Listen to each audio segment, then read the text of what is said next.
destructive practice of illegal mining, commonly referred to as Galamsey.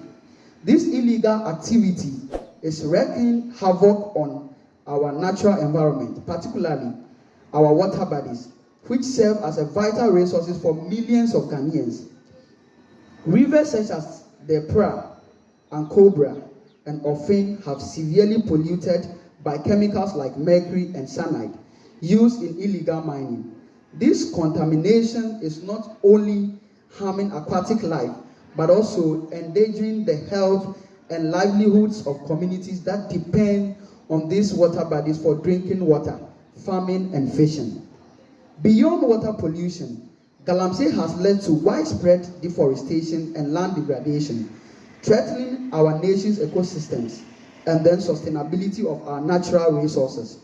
We have also witnessed a demonstration peacefully organized by the Democracy Hub, drawing the attention of government for the illegal mining activities that took effect on the 21st September 2024 to 23rd September 2024.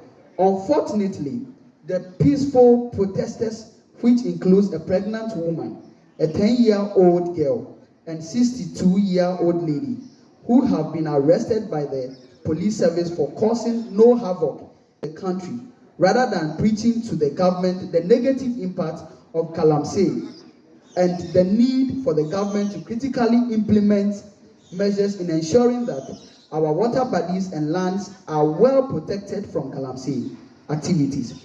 After the arrest of these protesters, several Ghanaians have now threatened government through different mediums to ensure that protesters are released immediately and then the stop of illegal mining activities are brought to an end.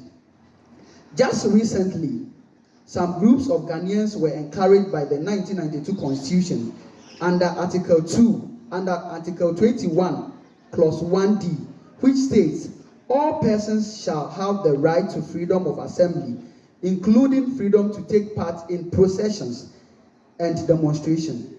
It has become a chronic of this NPP government led by His Excellency Nana Addo Dankwa Akufo-Addo of Komipreko, famed to be a hostile to people who are compelled by this constitutional provision to demonstrate peacefully anytime they feel something is wrong in this country. We as nation, students, Ghanaians, workers, and all other bodies deem the actions taken by the police and the courts as unconstitutional and demand the right action to be taken to ensure the immediate release of the arrested protesters. Ladies and gentlemen of the press, esteemed members of the media, distinguished guests, and honored colleagues, this press conference is organized by the University of Ghana chapter of the Tertiary Education Institution Network under the auspices of the Greater Accra Regional Youth Wing.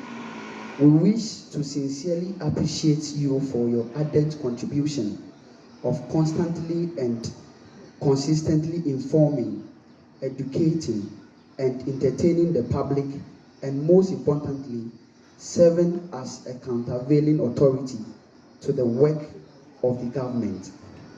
We are oblivious of the many challenges that you are facing, especially under the ruling MPP government, who is always acrimonious to media freedom.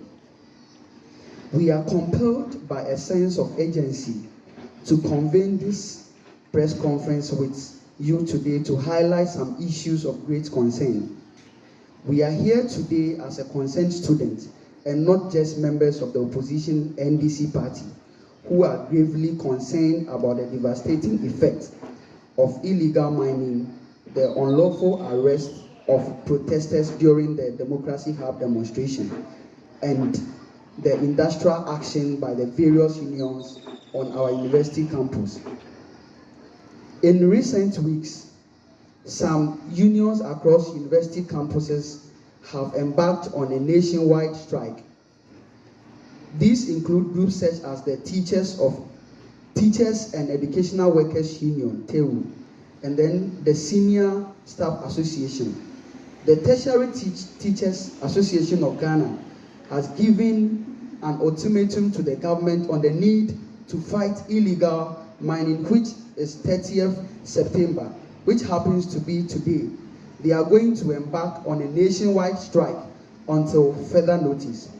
Add up to the unprecedented number of strike actions under this NPP government, which is becoming alarming.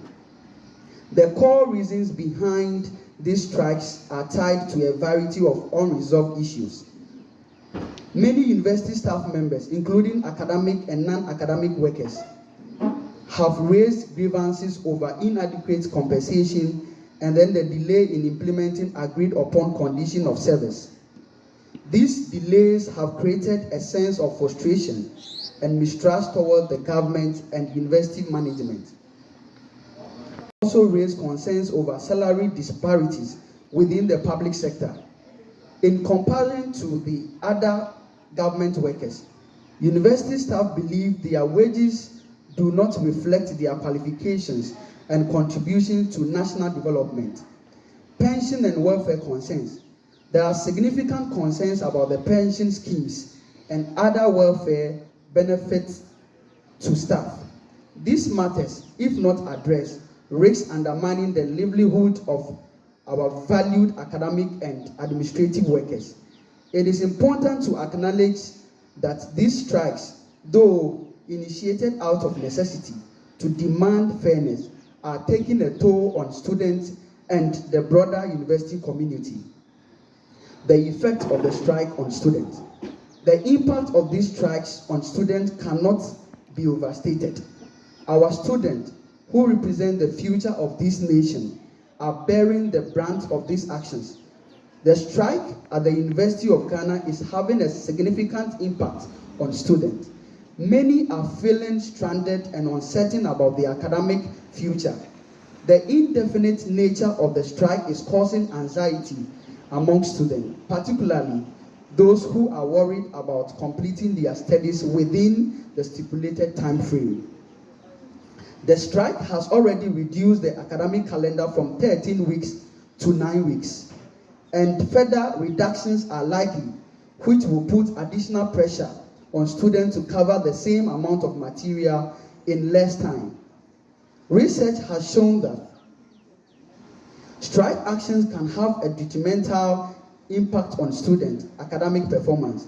The disruption to normal academic activities can lead to lack of motivation, reduced learning outcomes, and decrease overall academic achievement. Students are concerned about the potential delays in their graduation dates, less of learning opportunities, and the overall quality of education. Some students are also worried about the financial implications of the strike, including potential increases in fees or loss of scholarships. Ghana students has expressed support for the strike, recognizing the need for improved working conditions and benefits for university staff. Overall, the strike is having a profound impact on University of Ghana students, affecting not only their academic progress, but also their emotional well-being. We, therefore, call on the government, university management, and union leaders to urgently address these issues, ensuring that students can resume their education in stable and supportive environment. While we are grappling with these issues within our academic institutions, another grave issue continues to plague our nation: the destructive practice of illegal mining, commonly referred to as Galamsey. This illegal activity is wreaking havoc on our natural environment, particularly our water bodies, which serve as a vital resources for millions of Ghanaians. Rivers such as the Pra and Cobra and Ofin have severely polluted by chemicals like mercury and cyanide used in illegal mining. This contamination is not only harming aquatic life, but also endangering the health and livelihoods of communities that depend on these water bodies for drinking water, farming, and fishing. Beyond water pollution, Galamsey has led to widespread deforestation and land degradation, threatening our nation's ecosystems and then sustainability of our natural resources. We have also witnessed a demonstration peacefully organized by the Democracy Hub, drawing the attention of government for the illegal mining activities that took effect on the 21st September 2024 to 23rd September 2024. Unfortunately, the peaceful protesters, which includes a pregnant woman, a 10-year-old girl, and 62-year-old lady, who have been arrested by the police service for causing no havoc in the country, rather than preaching to the government the negative impact of Galamsey and the need for the government to critically implement measures in ensuring that our water bodies and lands are well protected from Galamsey activities. After the arrest of these protesters, several Ghanaians have now threatened government through different mediums to ensure that protesters are released immediately and then the stop of illegal mining activities are brought to an end. Just recently, some groups of Ghanaians were encouraged by the 1992 Constitution under Article 21, Clause 1D, which states, all persons shall have the right to freedom of assembly, including freedom to take part in processions and demonstration. It has become a chronic of this NPP government led by His Excellency Nana Addo Dankwa Akufo-Addo of Komipreko, famed to be hostile to people who are compelled by this constitutional provision to demonstrate peacefully anytime they feel something is wrong in this country. We as nation, students, Ghanaians, workers, and all other bodies deem the actions taken by the police and the courts as unconstitutional and demand the right action to be taken to ensure the immediate release of the arrested protesters. Having critically examined the devastating effects of this consideration of several attempts made by successful government to fight the problem, yet the problem continues to foster and pose an existential threat to our livelihood, we would suggest that a bipartisan approach be employed to fight the canker. Ghana faces severe environmental and economic threats due to illegal mining, with cocoa productivity dropping 45% this year, and the country potentially needing to import water in 6 years if unchecked. Galamsey costs Ghana $2.3 billion annually, destroying 2.5 million hectares of forest cover, contributing to a 35% rise in respiratory disease in mining areas, and contaminating water, soil, and food with toxic chemicals like mercury, arsenic, and lead. Having already lost 50% of our natural heritage, urgent action is needed to protect Ghana's future. It is time to harness technology and leadership to combat Galamsey, preserve natural resources, and revitalize the economy for generations to come. Another issue of national interest is the NDC and other political parties' legitimate call for an independent forensic audit into the electoral roll. They insist on an independent forensic audit of the provisional voters register and the IT systems used for voter registration, data transfers, and backing processes. Both agreed upon some 8 resolutions, which includes a forensic audit of the provisional voters register and IT systems, the formation of joint task force, public disclosure of audit findings, re-exhibition of the voter register, correction of all anomalies, review of electoral timeline, engagement of international observers, and the institutionalization of electoral accountability. The seeming silence by the NPP comes as a surprise. The NPP, in the run-up in the 2016 election, called for an audit into what they alleged was a bloated register. The Electoral Commission at that time was led by Madam Charlotte Osei, headed to the accord and agreed to a surgical method in auditing the voters' register that was proposed by the Institute of Democratic Governance in 2015. The same to Mr. Afarijan before the 2012 election. It is also shocking that the current chairperson of the Electoral Commission was part of the few who called for an immediate audit of the voters' register. We students believe by experience that the current electoral register is plagued with so many anomalies, hence the need for a forensic audit by an independent body. In a well-meaning democracy, electoral management bodies also build upon the relational competence and act in a manner that ensures a peaceful and transparent electoral processes. But the intransigent posturing by the Electoral Commission of Ghana is worrying. We are calling on all students across the length and breadth of this country to join this call so that we don't lose our enviable democratic credentials to electoral violence. We are also, by this press conference, ensuring students of this country that the future remains promising under the next NDC government. The next NDC government promised through its youth manifesto to absorb academic fees for freshers in the various tertiary institutions and a comprehensive student loan trust fund plan for them after the level 100 completion.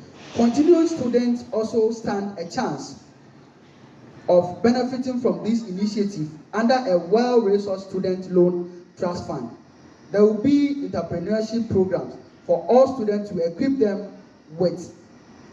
In conclusion, we are at a critical juncture where issues within our universities and across our communities require swift and decisive action. The strikes at the University of Ghana must be resolved with all stakeholders coming to the table in good faith. Our students must return to their studies without further delays. Simultaneously, the government must intensify effort to combat Galamsey while ensuring that the rights of citizens are protected and justice is administered fairly and transparently. Let us work together to find sustainable solutions to these challenges and build a future that upholds the dignity of our people, preserves our environment, and guarantees justice for all. We are optimistic that the issues addressed today will have a far-reaching effect on our common resolve of fighting for a better Ghana, a country of prosperity, a country where none can fault its neighbor, and a Ghana beyond it. We are also firm in our belief to uphold what the 1992 Constitution guarantees for us, the principle of universal adult suffrage, freedom, justice, probity, and accountability, as well as protection and preservation of fundamental human rights and freedoms. Long live Eugene, long live Ghanaian students, long live NDC, and long live Ghana. The youth out there watching us, we are urging you that we should stand together and put this government on its toes.